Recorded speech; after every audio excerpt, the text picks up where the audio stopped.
സുഹൃത്തുക്കളെ നമസ്കാരം. ഞാൻ ഇന്ന് നിങ്ങളെ മുമ്പിൽ ഒരു പ്രസംഗം കിടു എന്ന് പറഞ്ഞാൽ ഒരു ഒന്നൊന്നര പ്രസംഗം നിങ്ങളെ മുമ്പിൽ കാണിക്കുകയാണ്. ഇത് ഒരു പക്ഷേ പലരും കേട്ടിട്ടുണ്ടാവും, കണ്ടിട്ടുണ്ടാവും. എന്നാലും കേൾക്കാത്തവർക്കും കാണാത്തവർക്കും വേണ്ടി ഞാൻ ആ പ്രസംഗം നിങ്ങളെ മുന്നിൽ സമർപ്പിക്കുകയാണ്. കൊല്ലം ജില്ലാ പഞ്ചായത്ത് അംഗം അഡ്വക്കേറ്റ് CP സുധീഷ് കുമാർ മുസ്ലിം അല്ല. അതുകൊണ്ട് എന്താ വെച്ചാൽ ഈ പ്രസംഗത്തിന് വളരെയധികം പ്രാധാന്യം ഉണ്ടാവും. ഇതൊരു മുസ്ലിമിൻ്റെ പ്രസംഗമാണെങ്കിൽ സംഘികൾ പറയും സുഡാപ്പി, ജിഹാദി, അൽ ജിഹാദി ഇങ്ങനെയൊക്കെ ഉള്ളത്. അപ്പോൾ ഇത് നല്ല ഒരു ഒന്നാം നമ്പർ ഹിന്ദുവാണ്. സംഖ്യല്ല, നാറി സംഖ്യല്ല, മറിച്ച് ഒന്നാം നമ്പർ ഹിന്ദുവാണ്. ഭാരതത്തിന് വേണ്ടി നിലകൊള്ളുന്ന, മതസൗഹാർദ്ദം കാത്തുരക്ഷിക്കാൻ, ജനാധിപത്യം സംരക്ഷിക്കാൻ വേണ്ടി നിലകൊള്ളുന്ന ഒന്നാം number Hindu advocate CP Sudheesh Kumar, Kollam ജില്ലാ പഞ്ചായത്ത് അംഗം. ഒരു പ്രസംഗം. ആ പ്രസംഗത്തിൽ തന്നെ ഒരുപാട് കമൻറ്റുകൾ വന്നിട്ടുണ്ട്. ആ കമൻറ്റുകൾ മുഴുവൻ, ആ കമൻറ്റിലൊക്കെ പറയണത് എന്താ അറിയോ, ഈ പ്രസംഗം ഹിന്ദിയിൽ തർജ്ജമ ചെയ്തിട്ട് ഉത്തരേന്ത്യൻ സംസ്ഥാനങ്ങളിൽ പ്രചരിപ്പിക്കണം. ഇത് മാക്സിമം ഷെയർ ചെയ്യണം. ഇത് സംഖ്യകളുടെ അണ്ണാക്കിൽ എത്തിച്ചു കൊടുക്കണം. നിങ്ങളുള്ള കമൻറ്റുകളാണ് അതിൽ നിറയെ വന്നിട്ടുള്ള കമൻറ്റുകൾ ഫുള്ള്. ഏതായാലും വൈകുന്നില്ല, നമുക്ക് ആ പ്രസംഗത്തിലേക്ക് ഒന്ന് പോകാം. സംഭവിച്ചത് യാദൃച്ഛികമായിട്ടാണെന്ന് ആരെങ്കിലും കരുതുന്നെങ്കിൽ അത് തെറ്റാണ്. കാരണം ഇന്ത്യയിൽ ഇത്രയും വൈജാത്യങ്ങളുള്ള നാട്ടിൽ എങ്ങനെയാണ് BJP അധികാരത്തിൽ വരുന്നത്? ഹിന്ദുവും മുസൽമാനും വ്യത്യസ്ത മതങ്ങളും ഒരുപാട് ജാതികളും ഒരുപാട് ഉപജാതികളും അവാന്തര വിഭാഗങ്ങളുമുള്ള ഒരു രാജ്യത്ത് ഒരു വർഗീയ ഫാസിസ്റ്റ് കക്ഷി എങ്ങനെ അധികാരത്തിൽ വരും? 2014 അധികാരത്തിൽ വന്നപ്പോൾ 32% വോട്ട് മാത്രമാണ് BJPക്കും സംഘപരിവാര ശക്തികൾ ലഭ്യമായത്. ബാക്കി 68% വോട്ടും അപ്പുറത്തായിരുന്നു. അത് ചിതറിപ്പോയത് കൊണ്ടാണ് BJPയും സംഘപരിവാര ശക്തികളും അധികാരത്തിലേറിയത്. 2019 അധികാരത്തിൽ വരാൻ കാരണം എന്താ? അധികാരം പുറത്താകുമെന്ന് ഉറപ്പായപ്പോ പുൽവാമ കൊണ്ടുവന്ന്, ബാലാക്കോട്ട് കൊണ്ടുവന്ന് ആക്രമണം സൃഷ്ടിച്ച് പാകിസ്ഥാനെതിരായിട്ടുള്ള വികാരം പ്രകടിപ്പിച്ച് ആർക്കും ഒരു അക്ഷരം ഉരിയാടാൻ അവസരം കൊടുക്കാതെ അതിന്റെ തിണ്ണമെടുക്കിൽ ഈ നിലപാട് സ്വീകരിച്ച് അധികാരത്തിലേറിയതല്ലേ? എന്ന് പറഞ്ഞാൽ മതേതരത്വ വോട്ടുകൾ ചിഹ്ന ഭിന്നമാക്കുമ്പോൾ അങ്ങനെ, പാകിസ്ഥാൻ വിരോധം പ്രകടിപ്പിക്കുമ്പോൾ അങ്ങനെ രാജ്യത്തിന്റെ വസ്തുതകൾക്ക് എതിരായ നിലപാട് സ്വീകരിച്ചുകൊണ്ട്, വസ്തുതകൾ ചർച്ച ചെയ്യപ്പെടാതെ അവസരം ഉണ്ടാക്കിക്കൊണ്ട് ഒരു നിലപാട് സ്വീകരിച്ചുകൊണ്ട് എല്ലാ കാലവും ഈ BJPയും സംഘപരിവാര ശക്തികളും അധികാരത്തിൽ വരുന്നത്. അങ്ങനെ അധികാരത്തിൽ വരുമ്പോ അവർ കൃത്യമായ അജണ്ടയുണ്ട്. അജണ്ട എന്താ? ആദ്യമായ അധികാരത്തിലേറാൻ മുന്നോട്ട് വെച്ചത് രാമരാജ്യം എന്ന പ്രഖ്യാപനമായിരുന്നു. രാമരാജ്യം, അതിനുവേണ്ടി രാമക്ഷേത്ര നിർമ്മാണത്തിന് വേണ്ടി, അയോധ്യയിൽ രാമക്ഷേത്രം നിർമ്മിക്കുന്നതിന് വേണ്ടി ആരാണ് നിലപാട് സ്വീകരിച്ചത്? അദ്വാനി അടക്കമുള്ള രഥയാത്ര സംഘടിപ്പിച്ചു. ശ്രീരാമന് വേണ്ടിയാണ് രഥയാത്ര സംഘടിപ്പിച്ചത്. ആരാ ശ്രീരാമൻ? ശ്രീരാമൻ എന്ന വാക്കിന്റെ അർത്ഥം മര്യാദ പുരുഷോത്തമൻ എന്ന. ഹിന്ദു പുരാണ ദൈവമായ ശ്രീരാമൻ മര്യാദ പുരുഷോത്തമൻ എന്നറിയപ്പെടുന്നു. തന്റെ അച്ഛന് കൊടുത്ത വാക്ക് പാലിക്കാൻ വേണ്ടി സർവ്വസംഘ പരിത്യാഗിയായി കാട്ടിലേക്ക് പോയാൾ, ചെങ്കോൽ ഉപേക്ഷിച്ചയാൾ, സിംഹാസനം ഉപേക്ഷിച്ചയാൾ, എല്ലാം ഉപേക്ഷിച്ച് പോയ ആളിനെ അയോധ്യയിൽ കുടിയിരുത്തുവാൻ വേണ്ടി ഒരു ക്ഷേത്രം പണിയാൻ വേണ്ടി പോകുന്നു പറഞ്ഞാൽ അത് പുരാണ കഥാപാത്രത്തിന് അനുയോജ്യമാണോ? ഹിന്ദുമത വിശ്വാസത്തിന് അനുയോജ്യമാണോ? അല്ല. ആർക്കു വേണ്ടിയാ? വോട്ടിന് വേണ്ടി. രാമക്ഷേത്ര നിർമ്മാണവുമായി രംഗപ്രവേശം ചെയ്തു, രഥയാത്ര നടത്തി. ഇന്ത്യൻ മതേതരത്വ സംസ്കാരത്തിന്റെ ശോഭയായിരുന്ന ലോക മഹാരാജ്യങ്ങൾക്ക് മുന്നിൽ ഇന്ത്യയുടെ ഏറ്റവും വലിയ മതേതര സംസ്കാരം ഉയർത്തിപ്പിടിച്ച ബാബറി മസ്ജിദിന്റെ മിനാരങ്ങൾ, തങ്കത്താളികക്കുടങ്ങൾ തല്ലി തകർത്തുകൊണ്ട് സംഘപരിവാർ കർഷകർ ആ ബഹുമാനപ്പെട്ട ഏറ്റവും പുരാതനമായ പള്ളി തല്ലി തകർത്തപ്പോൾ നഷ്ടപ്പെട്ടത്, ഇല്ലാതായത് ഇന്ത്യയുടെ ആത്മാഭിമാനമായിരുന്നു. ആത്മാഭിമാനം തകർത്തത് രാമക്ഷേത്രത്തിന് വേണ്ടിയാണോ? രാമൻ ജീവിച്ചിരുന്നെങ്കിൽ ഒരിക്കലും മാപ്പ് കൊടുക്കുകയില്ലായിരുന്നു. അത് ആവർത്തിച്ചപ്പോൾ, ഏത് കാര്യവും ആവർത്തിച്ചാൽ തുരുമ്പിക്കപ്പെടും. അപ്പോൾ വിഷയം മാറ്റി, നിലപാട് മാറ്റി. രാമരാജ്യം ഒന്ന് ക്ഷീണിച്ചപ്പോ പുതിയ നിലപാട് കൊണ്ടുവന്നു. അതാ ഞാൻ പറയുന്നത്, ഇതൊന്നും യാദൃച്ഛികമല്ല. എന്താ? ഗർഭാപ്പസി വന്നു. ഇന്ത്യയിലെ മുഴുവൻ മതന്യൂനപക്ഷങ്ങളും എല്ലാവരും നേരത്തെ ഹിന്ദു മതത്തിലുള്ളവരായിരുന്നു. അവരെല്ലാം പരിവർത്തനം ചെയ്ത് മതപരിവർത്തനം ചെയ്യപ്പെട്ടു പോയവരാണ്. അതുകൊണ്ട് തറവാട്ടിലേക്ക് മടങ്ങി വരൂ. ഗർഭാപ്പസി കൊണ്ടുവന്നു. ആ ഗർഭാപ്പസി കൊണ്ടുവന്ന് ഇന്ത്യൻ മുസൽമാന്മാർക്ക് ആശങ്ക ഉണ്ടാക്കാൻ ശ്രമിച്ചു. അതും ആവർത്തിച്ചപ്പോൾ തുരുമ്പെടുത്തു. പുതിയ മുദ്രാവാക്യം വന്നു. എന്താ? ലവ് ജിഹാദ്. ഇന്ത്യൻ ന്യൂനപക്ഷങ്ങൾ, മുസ്ലിം ന്യൂനപക്ഷങ്ങൾ ന്യൂനപക്ഷമായി ഭൂരിപക്ഷമാകാൻ ആഗ്രഹിക്കുന്നു. അങ്ങനെ ഭൂരിപക്ഷമാകാൻ ആഗ്രഹിക്കുമ്പോൾ ആ ഭൂരിപക്ഷമാകാൻ വേണ്ടി ഇവിടുത്തെ മുസ്ലിം ചെറുപ്പക്കാർ മറ്റു മതങ്ങളിൽ പോയി ആളുകളെ വശീകരിച്ച് വിവാഹം ചെയ്ത് ഭൂരിപക്ഷമാകാൻ ശ്രമിക്കുന്നു. അതുകൊണ്ട് ജിഹാദാണ്, ലവ് ജിഹാദാണെന്ന് ഈ സംഘപരിവാര ശക്തികൾ ആക്രോശിച്ചു. ആ നിലപാട് സംഘർഷം ഉണ്ടാക്കാൻ ശ്രമിച്ചു. അതും തുരുമ്പെടുത്തപ്പോ പുതിയ മുദ്രാവാക്യം വന്നു. എന്താ? ഗോമാതാവ്, പശു മാതാവാണ്. ആരെങ്കിലും പശുവിനെ മാതാവായി കണ്ടാൽ അങ്ങനെയും കാണാം, തർക്കമൊന്നും നമുക്കില്ല. പശു മാതാവാണ്. കാരണം എന്താ? എന്തിനാ പശുവിനെ മാതാവാക്കുന്നത്, പോത്തിനെ അച്ഛനാക്കുന്നത്? വേറൊന്നും കൊണ്ടല്ല. ഈ രംഗത്ത് വ്യവസായം നടത്തുന്ന മുസൽമാന്മാരായിട്ടുള്ള ആളുകളെ കടന്നാക്രമിക്കാൻ, ആൾക്കൂട്ട ആക്രമണത്തിൽ കൂടി തച്ചു തകർത്തില്ലായ്മ ചെയ്യാൻ നിലപാട് സ്വീകരിക്കാൻ കിട്ടിയ അവസരം കൊണ്ടാണ് ഗോമാതാവ് എന്ന പുതിയ മുദ്രാവാക്യം കൊണ്ടുവന്നത്. പശ്ചിമ യുപിയിൽ ഒരു ഉസ്താദ് പറഞ്ഞല്ലോ, മുഹമ്മദ് അഖ്ലാഖ് എന്ന് പറയുന്ന മധ്യവയസ്കൻ, തന്റെ മകൻ ഇന്ത്യൻ സുരക്ഷാ സേന വിഭാഗമാണ്, ഇന്ത്യൻ പട്ടാളക്കാരനാണ്, ഞാനും നിങ്ങൾ ഉറങ്ങുമ്പോൾ എന്നെയും നിങ്ങളെയും കാക്കുവാൻ വേണ്ടി ഉറക്കമിളച്ച് അതിർത്തിയിൽ കാത്തിരിക്കുന്ന മുഹമ്മദ് അഖ്ലാഖിന്റെ മകൻ അങ്ങനെ കാത്തിരിക്കുമ്പോ ആ മുഹമ്മദ് അഖ്ലാഖിനെ പച്ചക്ക് തല്ലി തച്ച് തകർത്തത്, ഇല്ലാതെ ചെയ്തത് ഈ സംഘപരിവാർ ശക്തികളാണ്. എന്തിനാ? വീട്ടിൽ പശുമാംസം സൂക്ഷിച്ചു എന്ന് സംശയം തോന്നിയതുകൊണ്ട്, ഉണ്ടോണ്ടിരിക്കുമ്പോൾ നായർക്ക് ഉള്ളിൽ ഉണ്ടെന്ന് പറഞ്ഞതുപോലെ അങ്ങനെ ഒരു സംശയം തോന്നിയതുകൊണ്ട് ആരാ ചെയ്തത്? അവിടുത്തെ പുരോഹിതന്മാർ ചേർന്നുകൊണ്ട്, ഒരു സംഘം സംഘപരിവാർ ശക്തികൾ ചേർന്നുകൊണ്ട് മുഹമ്മദ് അഖ്ലാഖിനെ തച്ചു കൊന്നു. അത് പുതിയ മുദ്രാവാക്യം. ഒരാളെ മാത്രമല്ല, പല സ്ഥലങ്ങളിൽ ആൾക്കൂട്ട ആക്രമണങ്ങൾ സംഘടിപ്പിക്കപ്പെട്ടു. കാരണം എന്താ? ഈ ആൾക്കൂട്ട ആക്രമണങ്ങളെല്ലാം തന്നെ പശു വ്യാപാരത്തിന്റെ പേരിൽ പശു സംരക്ഷണത്തിന് നിലപാട് സ്വീകരിച്ചുകൊണ്ട് വന്നു. അങ്ങനെ ആൾക്കൂട്ട ആക്രമണത്തിൽ ആളുകൾ കൊല്ലപ്പെട്ടു, ആളുകൾ പീഡിപ്പിക്കപ്പെട്ടു. ആര്? മുസ്ലിം ന്യൂനപക്ഷങ്ങൾ. അത് ആവർത്തിച്ചുകൊണ്ടേയിരുന്നു. മുസ്ലിം സമുദായം ആശങ്കയിലായി, അരക്ഷിതാവസ്ഥയായി.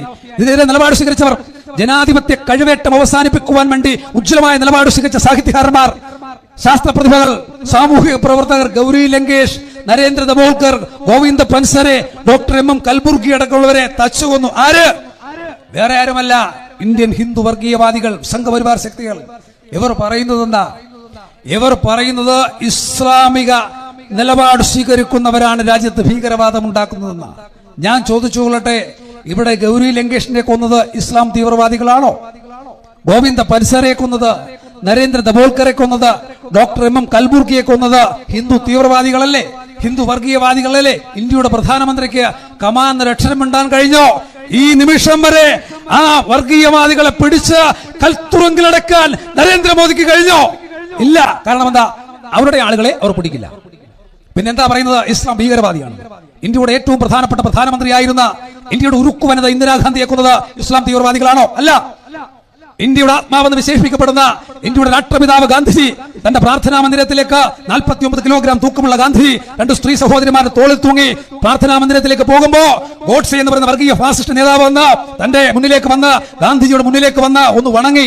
വണങ്ങിയത് വിനയം കൊണ്ടല്ല, ബഹുമാനം കൊണ്ടല്ല, മറിച്ച് വണങ്ങിയത് കൃത്യമായി അളവെടുക്കാൻ, നന്നായി കുനിഞ്ഞു വണങ്ങി ഗാന്ധിജിയുടെ നേരെ നിറയൊഴിക്കാൻ കൃത്യമായി അളവെടുത്തുകൊണ്ട് അളവുറപ്പിച്ച് 4 പടി കൃത്യമായി വെച്ച് ഗാന്ധിജി എന്ന ഇന്ത്യയുടെ ആത്മാവിനെ തച്ചു തകർത്ത് ഇല്ലാതാക്കിയത് സംഘപരിവാർ നേതാവല്ലേ? അതാര്? ഗോഡ്സെയല്ലേ? അപ്പം ആരാണ് ഇന്ദിരാഗാന്ധിയെ കൊന്നത്? ഇന്ത്യയുടെ രാഷ്ട്രപിതാവായ മഹാത്മാഗാന്ധിയെ കൊന്നത്. ഇതപ്പുറത്ത് അങ്ങോട്ട് നോക്കൂ, ശ്രീ പെരുമ്പത്തൂരിൽ രാജീവ് ഗാന്ധി എന്ന് പറയുന്ന ഇന്ത്യയുടെ കമ്പ്യൂട്ടർ പ്രധാനമന്ത്രിയെ, സുമുഖനായ പ്രധാനമന്ത്രിയെ ആരാണ് ഇല്ലായ്മ ചെയ്തത്, കൊന്നത്, ചിതറിപ്പോകാൻ കാരണമായത്? ഇസ്ലാമിക തീവ്രവാദികളാണോ? അല്ല. പിന്നെ എവിടെയാ പറയുന്നത്? എന്താ പറയുന്നത്? ഇസ്ലാം മതവിശ്വാസികൾ തീവ്രവാദത്തിന്റെ സ്പോൺസർമാരാണെന്ന് സംഘപരിവാർ പറയുന്നത് തെളിവെന്താ? ഒരു തെളിവുമില്ല.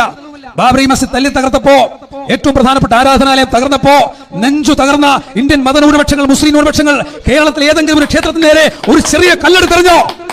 ഇല്ലല്ലോ. കാരണം എന്താ? ഇന്ത്യൻ മതേതരത്വം ഉയർത്തിപ്പിടിക്കാൻ ഇന്ത്യൻ ദേശീയ മുസൽമാന്മാർക്ക് ബാധ്യതയുണ്ട് നിലപാട് ഉയർത്തിപ്പിടിച്ചുകൊണ്ട് അവർ ആ നിലപാട് സ്വീകരിച്ചത്. അങ്ങനെ നിലപാട് സ്വീകരിച്ചവരെ, അങ്ങനെ ശരിയായ നിലപാട് സ്വീകരിച്ചവരെ തകർക്കാൻ, അവരെ ആശങ്കയിലാക്കാൻ, അവരെ ആക്രമിക്കാൻ, അവരെ ആക്രോശിക്കാൻ, അവരെ കുറച്ചു കാണിക്കാൻ ശ്രമിച്ചാൽ ഇന്ത്യൻ മതേതരത്വ വിശ്വാസികൾക്ക് ക്ഷമിക്കാൻ മനസ്സില്ല എന്ന് സൂചിപ്പിക്കാനാണ് ഈ കാര്യങ്ങൾ ഞാൻ സൂചിപ്പിച്ചത്. ഇവിടെ പറഞ്ഞല്ലോ, ഗോഡ്സെയാണ് ഞങ്ങളുടെ ആരാധന പുരുഷൻ, മനുസ്മൃതിയാണ് ഞങ്ങളുടെ പ്രധാന ഗ്രന്ഥം.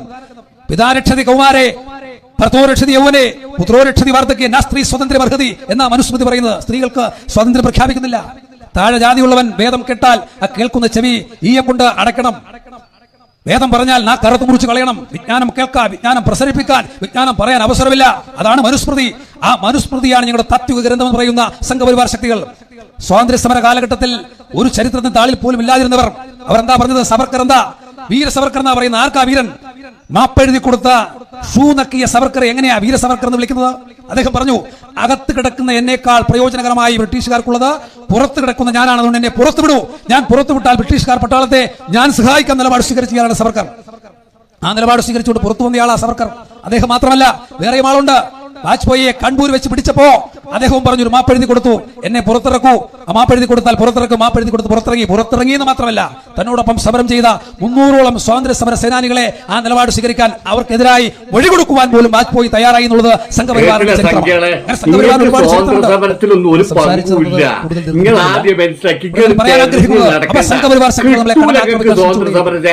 ആ കടന്നാക്രമിക്കാൻ ശ്രമിക്കുന്ന സംഘപരിവാർ ശക്തികൾക്ക് മുന്നിൽ മുട്ടുമടക്കാൻ നമ്മൾ മനസ്സു കാണിക്കരുത്. അതിശക്തമായ ജനാധിപത്യ പ്രതിഷേധം സംഘടിപ്പിക്കണം. ആ പ്രതിഷേധങ്ങൾ നാടൊട്ടുക്കെ സംഘടിപ്പിക്കണം. ഇവിടെ പറഞ്ഞല്ലോ, ഹിന്ദു രാഷ്ട്രമാക്കാൻ വേണ്ടി നിലപാട് സ്വീകരിച്ചുകൊണ്ടിരിക്കുന്നു. എന്താ പറഞ്ഞത്? ഗോഡ്സെ മഹാത്മാഗാന്ധിയെ കൊന്ന് ഗോഡ്സെക്ക് വധശിക്ഷ വിധിക്കപ്പെടാൻ പോകുമ്പോ അദ്ദേഹത്തോട് ചോദിച്ചു, എന്താണ് നിങ്ങൾക്ക് കുറ്റബോധമുണ്ടോ? ഒരു കുറ്റബോധവുമില്ല, വേറെ ചില ആളുകളെ കൂടി കൊല്ലാൻ തീരുമാനിച്ചു, നടക്കാതെ പോയത്. സംഘപരിവാർ നേതാക്കന്മാരോട് ഗോഡ്സെ പറഞ്ഞു, എന്താ പറഞ്ഞത്? സംഘപരിവാർ നേതാക്കന്മാരോട് ഗോഡ്സെ പറഞ്ഞു, ഞാൻ മരണപ്പെട്ടു കഴിഞ്ഞാൽ എന്റെ ചിതാഭസ്മം നിങ്ങൾ ഗംഗയിൽ നിമഞ്ജനം ചെയ്യരുത്. എന്തുകൊണ്ടാ? ഗംഗയിൽ നിമഞ്ജനം ചെയ്യണമെങ്കിൽ ഇന്ത്യ ഒരു ഹിന്ദു രാഷ്ട്രമാകണം. ഇന്ത്യ എന്നൊരു ഹിന്ദു രാഷ്ട്രമാകുന്നോ അന്ന് മാത്രമേ ഗോഡ്സെ പറഞ്ഞത് എന്റെ ചിതാഭസ്മം നിമഞ്ജനം ചെയ്യാൻ പാടുള്ളൂ ഗംഗയിൽ. ഇന്നും നാഗ്പൂരിൽ കേന്ദ്ര കാര്യാലയത്തിൽ, സംഘപരിവാർ കാര്യാലയത്തിൽ സൂക്ഷിച്ചു വെച്ചിട്ടുണ്ട് ഗോഡ്സെയുടെ ചിതാഭസ്മം. ചെറിയ ചുവന്ന പട്ടിൽ കെട്ടി കൃത്യമായി സൂക്ഷിച്ചു വെച്ചിട്ടുണ്ട്. എന്തിനാ? ഗംഗയിൽ നിമഞ്ജനം ചെയ്യാൻ. ഗംഗയിൽ നിമഞ്ജനം ചെയ്യാൻ പറ്റിയൊരു മുതലാണ് ഏത്? ഗോഡ്സെ. നമ്മുടെ രാഷ്ട്രപതി പിതാവിനെ വെടിവെച്ച് കൊന്ന ആ നാറി, അതിന്റെ മുതലാണ് ഗംഗയിൽ കൊണ്ടുപോയി കിടക്കുന്നത്. ഒന്ന് പോയിക്കോളി സംഖ്യകളെങ്ങള്. അവസാന ശ്വാസമുള്ളിടത്തോളം കാലം ഗോഡ്സെയുടെ സ്വപ്നമായി മാത്രം അവശേഷിക്കുകയുള്ള കാര്യത്തിൽ ഒരു തർക്കവും വേണ്ട. കാരണം ഇത് ഇന്ത്യ ജനാധിപത്യ രാജ്യമാണ്, മതേതരത്വ രാജ്യമാണ്, ഇന്ത്യക്ക് ഭരണഘടനയുള്ള രാജ്യമാണ്, രാഷ്ട്രീയ പ്രസ്ഥാനങ്ങൾ സജീവമായി പ്രവർത്തിക്കുന്ന രാജ്യമാണ്, ഇന്ത്യൻ ദേശീയ ബോധമുള്ള രാഷ്ട്രീയ പ്രസ്ഥാനങ്ങളും മതേതരത്വ പ്രസ്ഥാനങ്ങളും ഉള്ള രാജ്യമാണ്. ഇവിടെ ഇത്തരം ഒരു നിലപാട് സ്വീകരിക്കാൻ ആരും അനുവദിക്കുകയില്ല. ആ നിലപാട് സ്വീകരിച്ചുകൊണ്ടാണ് മുന്നോട്ട് വരുന്നത്. ഇവിടെ പറഞ്ഞല്ലോ, ഇന്ത്യയിലെ മുസൽമാന്മാരെല്ലാം പാകിസ്ഥാനിലേക്ക് പോകണം. ആരാ പറയുന്നത്? സാക്ഷി മഹാരാജ് പറയുന്നു. ബിജെപിയുടെയും സംഘപരിവാറിന്റെയും നേതാക്കന്മാർ പറയുന്നത് എന്താ? എല്ലാവരും പാകിസ്ഥാനിലേക്ക് പോകൂ. ഇന്ത്യൻ മുസ്ലിം സ്ത്രീകൾ കുട്ടികളെ ഉണ്ടാക്കുന്ന ഫാക്ടറികളാണെന്ന് പറയുന്നു. ആര്? സംഘപരിവാർ നേതാക്കന്മാർ. കബറിടത്തിൽ പോലും ഇന്ത്യൻ മുസ്ലിം സ്ത്രീകൾക്ക് സ്വൈര്യം കൊടുക്കാത്ത അശ്ലീല വർത്തമാനം പറയുന്നത് സംഘപരിവാർ നേതാക്കന്മാർ. എതിർക്കണ്ടേ? തകർക്കണ്ടേ? കൃത്യമായ അഭിപ്രായം പറയണ്ടേ? ഇന്ത്യയുടെ പ്രധാനമന്ത്രി സംഘപരിവാറിന് മാത്രം പ്രധാനമന്ത്രിയാകാൻ പാടില്ല. ഇന്ത്യയുടെ എല്ലാവരുടെയും പ്രധാനമന്ത്രിയാകണ്ടേ? ആകുന്നില്ല. മറിച്ച് സംഘപരിവാർ ശക്തികളെ പ്രോത്സാഹിപ്പിച്ചുകൊണ്ട് RSS അജണ്ട നടപ്പിലാക്കുവാൻ വേണ്ടി ഇവിടുന്ന് എല്ലാവരും പാകിസ്ഥാനിലേക്ക് പോകണമെന്ന് പ്രഖ്യാപനം നടത്തുന്നു. എന്ന് പറഞ്ഞാൽ ഇന്ത്യയിൽ ആരാ പാകിസ്ഥാനിലേക്ക് പോകേണ്ടത്? ബഹുമാന്യ ശ്രീ കെ മുരളീധരൻ പറഞ്ഞതുപോലെ ആകെ 1.5 കോടി സംഘപരിവാർ ശക്തികൾ ഉള്ളെങ്കിൽ 132 കോടി വരുന്ന ഈ രാജ്യത്ത് ഈ 1.5 കോടി വരുന്ന ആളുകൾ ഏതെങ്കിലും ഉഗാണ്ടയിലേക്കോ എങ്ങോട്ടോ പോയിക്കോളൂ, ഞങ്ങൾ ഇവിടെ ജീവിച്ചു കൊള്ളട്ടെ സമാധാനമായി എന്ന് ശ്രീമാൻ കെ മുരളീധരൻ പറഞ്ഞ വാക്കുകൾ ഞാൻ കടമെടുക്കുകയാണ്. അതാണ് വേണ്ടത്. കാരണം ഇന്ത്യ ഒരു ജനാധിപത്യ രാജ്യമാണ്. നിരാഷ്ട്രവാദം ഉണ്ടായത് സ്വാതന്ത്ര്യ സമര കാലഘട്ടത്തിലാണ്. ആ സ്വാതന്ത്ര്യ സമര കാലഘട്ടത്തിൽ ആ ചരിത്രത്തിൽ ഒരു പങ്കുമുള്ളവരല്ല ഈ പറയുന്ന ആര്? സംഘപരിവാർ ശക്തികൾ. സ്വാതന്ത്ര്യ സമരം നടക്കുമ്പോ, ആ സമരം നടന്നു പോകുമ്പോ അതിന്റെ വേലിക്കരികിൽ പാത്തുനിന്ന് നോക്കി ഒരു പൊളവൻ കടിച്ചു മരിച്ച ചരിത്രം പോലും പറയാനില്ലാത്ത സംഘപരിവാർ എന്ത് ചരിത്രമാണ് ഈ രാജ്യത്തിന്റെ സ്വാതന്ത്ര്യ സമരത്തിൽ നിങ്ങൾക്ക് പറയാനുള്ളത്? ഒന്നും പറയാനില്ല. അതുകൊണ്ട് അവരെന്ന് പറയുന്നു, ആക്ഷേപം പറഞ്ഞുകൊണ്ടേയിരിക്കുന്നു, ആക്രോശം പറഞ്ഞുകൊണ്ടേയിരിക്കുന്നു. നിരാഷ്ട്രവാദം ഉണ്ടാക്കുമ്പോ, പാകിസ്ഥാൻ ഉണ്ടാക്കുമ്പോൾ, മുഹമ്മദ് ജിന്നെ പോലുള്ള അധികാരമോഹമുള്ളവർ അപ്പുറത്തേക്ക് പോകുമ്പോൾ നെഹ്റുവും ഗാന്ധിജിയും വേദനിച്ചിരുന്നു. സ്വാതന്ത്ര്യം കിട്ടുമ്പോൾ ഗാന്ധിജി ആ സ്വാതന്ത്ര്യത്തിന്റെ ആഘോഷങ്ങളിലായിരുന്നില്ല, കൽക്കട്ടയിൽ നവഖലിയിലായിരുന്നു. ഇതിനുവേണ്ടി ഈ രാജ്യത്ത് മുസ്ലിമാനും ഹിന്ദുവും തമ്മിലടിച്ച് മരിക്കാതിരിക്കാൻ അവർക്കിടയിലേക്ക് പാഞ്ഞു പോകുകയായിരുന്നു. അതുകൊണ്ടാണ് ഗാന്ധിജി കൊല്ലപ്പെട്ടത്. പാകിസ്ഥാനെ പോലെ ഒരു ഹിന്ദുസ്ഥാൻ ഉണ്ടാക്കാൻ തടസ്സം ഗാന്ധിജിയാണെന്ന് മനസ്സിലാക്കിയപ്പോഴാണ് ഗാന്ധിജിയെ കൊല്ലുന്നത്. ഈ രാജ്യത്ത് മതേതരത്വ വിശ്വാസികളെ കൊല്ലുന്നത്, സാഹിത്യകാരന്മാരെ കൊല്ലുന്നത് ആരാണോ തടസ്സം അവരെ ഇല്ലാതാക്കുന്നു. ജനാധിപത്യത്തെ കഴിവേറ്റുന്നു, ആ നിലപാട് സ്വീകരിക്കുന്നു. വീണ്ടും ദുരാഷ്ട്രവാദം പോലെ വന്നുകൊണ്ട് ബാക്കിയുള്ളവർ അപ്പുറത്തേക്ക് പോകട്ടെ, ഇത് ഹിന്ദുസ്ഥാനാക്കി, ഹിന്ദു രാജ്യമാക്കി മാറ്റാൻ നിലപാട് സ്വീകരിക്കുന്നു. എന്ന് പറഞ്ഞാൽ ഇവിടെ ഹിന്ദുക്കൾ മാത്രം ജീവിച്ചാൽ മതി എന്ന നിലപാട് സ്വീകരിക്കുന്നു. ആ നിലപാട് ഒരിക്കലും നടക്കില്ല. ഇവിടെ വന്ന് ആരും പൗരത്വം പറഞ്ഞ് അപ്പുറത്തേക്ക് പോകാൻ കഴിയില്ല, പൗരത്വത്തിന്റെ പേര് ഒരാളെ പോലും അപ്പുറത്തേക്ക് ഇറക്കാൻ കഴിയില്ല എന്ന് ഇവർക്കും അറിയാം. അവർക്ക് നല്ല ബോധ്യമുണ്ട്. കാരണം എന്താ? അവർക്ക് ഇതൊക്കെ അറിയാം. അവർ ആഗ്രഹിക്കുന്നത് സംഘർഷമാണ്, അവർ ആഗ്രഹിക്കുന്ന അരക്ഷിതാവസ്ഥയാണ്. അരക്ഷിതാവസ്ഥയുണ്ടാക്കി, സംഘർഷമുണ്ടാക്കി, ജനാധിപത്യ ഭൂരിപക്ഷം ഉണ്ടാക്കി, എല്ലാ കാലവും അധികാരത്തിന്റെ താക്കോൽ കൂട്ടം ഇങ്ങനെ കൈവെള്ളയിൽ വെച്ച് അമ്മാനമാടി വിജയിച്ചു കളയാമെന്ന് കരുതിയാൽ ഒരു കാരണവശാലും ജനാധിപത്യപരമായി നേരിടാനുള്ള ചോദന നമുക്ക് ഉണ്ടാകേണ്ടതുണ്ട് എന്ന പക്ഷമാണ് ഞാൻ നിങ്ങൾക്ക് മുന്നോട്ട് വെക്കുന്നത്. ആ പക്ഷം ഉയർപ്പിക്കേണ്ടതുണ്ട്. ഫാസിസം അതിന്റെ എല്ലാ വഴിയിൽ കൂടി കടന്നു വരികയാണ്. ഫാസിസം വരുമ്പോൾ സ്വാഭാവികമായും ബുദ്ധിയുള്ള കളനെ പോലെയാണ് ഫാസിസം. ഒച്ചയുണ്ടാക്കാതെ, ബഹളമുണ്ടാക്കാതെ കടന്നു വന്ന് വരുന്നുവെന്ന് തോന്നലുണ്ടാക്കാതെ നമ്മെ കെട്ടിപ്പിടിച്ച് അവസാനം നിരാഷ്ട്രാലിംഗനമായി കശേരുക്കൾ ഞുറുങ്ങി ഇല്ലാതാകുമ്പോഴാണ് നമുക്ക് ബോധ്യപ്പെടുന്നത് അവിടെയാണ് ഫാസിസത്തിന്റെ വരവ്, ഫാസിസത്തിന്റെ വിളിച്ചറിയക്കൽ. അത് മനസ്സിലാക്കി നിലപാട് സ്വീകരിക്കാൻ കഴിയേണ്ടതുണ്ട്. ഫാസിസ്റ്റ് ശക്തികളുടെ എല്ലാം അവസാനം, നമുക്കെല്ലാം ഹിറ്റ്ലറുടെ അവസാനം ആത്മഹത്യയായിരുന്നു. എല്ലാ ഫാസിസ്റ്റുകളും അവസാനം തൂങ്ങിയാടുന്നത് നമ്മൾ കണ്ടിട്ടുണ്ട്. പ്രിയപ്പെട്ട നരേന്ദ്രമോദി, നിങ്ങൾ തൂങ്ങിയാടണമെന്ന് ആഗ്രഹിക്കുന്ന ഒരു മതത്തിന്റെ വക്താക്കളല്ല നമ്മൾ, ഒരു മതേതരത്വ വക്താക്കളല്ല നമ്മൾ ആഗ്രഹിക്കുന്നത് നിങ്ങൾ തിരുത്തണം. തിരുത്തിയില്ലെങ്കിൽ തിരുത്താൻ ആവശ്യമായ ജനാധിപത്യ ശേഷി ഈ രാജ്യത്ത് ഇനിയും അവശേഷിച്ചിട്ടുണ്ട് എന്ന് ഉറക്കെ പ്രഖ്യാപിക്കാൻ ഞങ്ങൾ ആഗ്രഹിക്കുകയാണ്. ഞാൻ ദീർഘമായി സംസാരിച്ചു പോകുന്നില്ല. ഒരു കാര്യം കൂടി സൂചിപ്പിച്ച് ഞാൻ അവസാനിപ്പിക്കുന്നു. അത് വേറൊന്നുമല്ല, അമിത്ഷാ വളരെ വിശാലമായി സംസാരിച്ച് ഇന്ത്യൻ മുസൽമാന്മാരെ പീഡിപ്പിക്കാൻ ശ്രമിക്കുകയാണ്.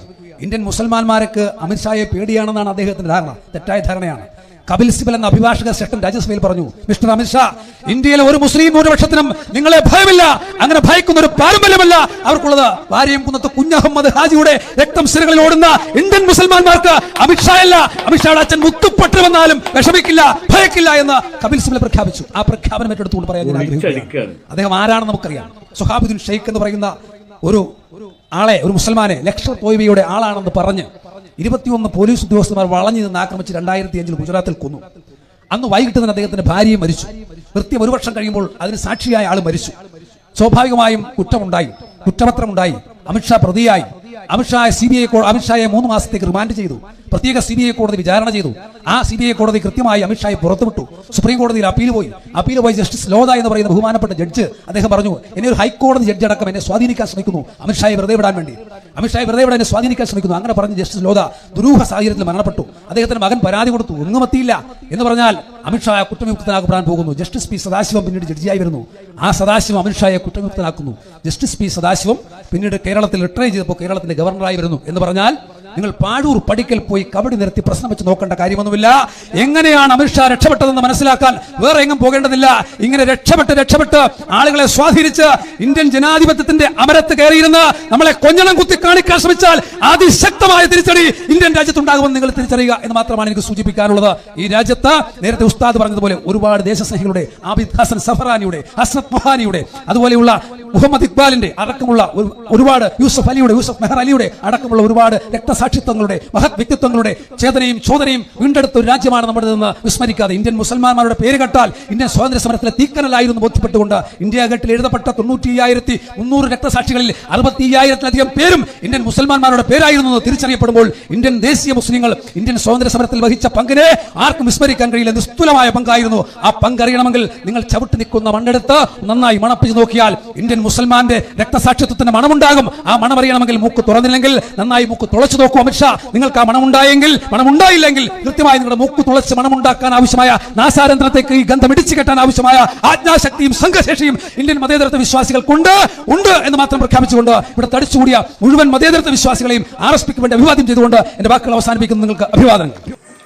അല്ല സംഖ്യകളെ, രാജ്യത്തിന്റെ ഭരണങ്ങളുടെ കയ്യിൽ അല്ലേ? ഈ രാജ്യത്തെ മിക്ക സംസ്ഥാനങ്ങളും ഗുജറാത്ത്, രാജസ്ഥാൻ, മധ്യപ്രദേശ്, ഛത്തീസ്ഗഡ്, പിന്നെ ആസാം, ഹരിയാന, ഗോവ, മഹാരാഷ്ട്ര, അങ്ങനെ പ്രഗത്ഭരായിട്ടുള്ള മുഴുവൻ സംസ്ഥാനങ്ങളും അടക്കി ഭരിക്കുന്നതും നിങ്ങൾ. കരസേന, നാവികസേന, പട്ടാളം, ഇന്റലിജൻസ് എല്ലാം നിങ്ങളെ കയ്യിൽ. CBI, NIA, പിന്നെ SFIO, ED ഇതെല്ലാം നിങ്ങളെ കയ്യിൽ. സുപ്രീം കോടതിയും ഹൈക്കോടതിയും ജില്ലാ കോടതിയും എല്ലാം എല്ലാ സ്ഥാനത്തിരിക്കുന്നതും ഹിന്ദുക്കൾ. പാർലമെന്റിലെ മുഴുവൻ MP-മാരും ഹിന്ദുക്കളും, മുഴുവൻ മന്ത്രിമാരും ഹിന്ദുക്കൾ. ഇനി നിങ്ങൾ മുസൽമാനെ പേടിച്ചു കാണ്ട് കത്തിയും വാളിയിട്ട് നടക്കുകയാണെങ്കിൽ അതൊരസുഖമാണ്, അല്ലെങ്കിൽ ഒരു പേടിയാണ്. എന്താണ് ആ പേടി എന്നറിയങ്ങൾക്ക്? ഒരു വാടക ഗർഭപാത്രം, EVM, ആ വാടക ഗർഭപാത്രത്തിൽ തന്ത ആരെന്നറിയാതെ ജനിച്ച ഒരു ഭരണം, ഒരു ജനവിധി, അതാണ് നിങ്ങളെ ഭയപ്പെടുത്തുന്നത്.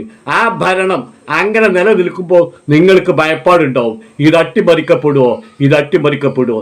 തീർച്ചയായിട്ടും ജനവിധി, കൃത്യമായിട്ടുള്ള ജനവിധി ഇന്ത്യ രാജ്യത്ത് നടക്കുന്ന സമയത്ത് സംഘി കൂടാരങ്ങളെ അട്ടിമറിച്ചുകൊണ്ട് ഇന്ത്യൻ ജനാധിപത്യവും മതേതരത്വവും തിരിച്ചുപിടിക്കാനുള്ള ഒരു ഭരണം ഇന്ത്യ രാജ്യത്ത് വരും. അന്ന് ഈ സംഘികളുടെ അഴിഞ്ഞാട്ടവും ക്രൂരകൃത്യവും കൊലപാതകവും ആൾക്കൂട്ട കൊലപാതകങ്ങളും എല്ലാം ഇന്ത്യ രാജ്യത്ത് നിന്ന് തുടച്ചു നീക്കും എന്നുള്ള കാര്യത്തിൽ ഒരു സംശയവും സംഘികളെ ഇങ്ങക്ക് വേണ്ട. മുസ്ലിം ഭരണം വേണ്ട, ഒരു മതരാഷ്ട്രം ഇവിടെ വേണ്ട. ഇന്ത്യയായിട്ട് നിന്നാൽ മതി. ഇന്ത്യ രാജ്യമായിട്ട് മഹാത്മാഗാന്ധിജി നേടിത്തന്ന സ്വാതന്ത്ര്യത്തിന് ഉൾക്കൊള്ളുന്ന ഇന്ത്യ, ആ ഇന്ത്യയായിട്ട് നിലനിന്നാൽ മതി. അതിനുള്ള പോരാട്ടം തുടർന്നുകൊണ്ടേയിരിക്കും. ആര് തുടരും? സംഘികൾ സൂനക്കിയപ്പോൾ ബ്രിട്ടീഷുകാരുടെ തോക്ക് നേരെ നെഞ്ചു വിരിച്ചു ചെന്ന മുസൽമാൻ ഈ രാജ്യത്തെ ന്യൂനപക്ഷങ്ങൾ അതിനു വേണ്ടിയുള്ള പോരാട്ടം തുടങ്ങിക്കഴിഞ്ഞു. ഓർക്കുക.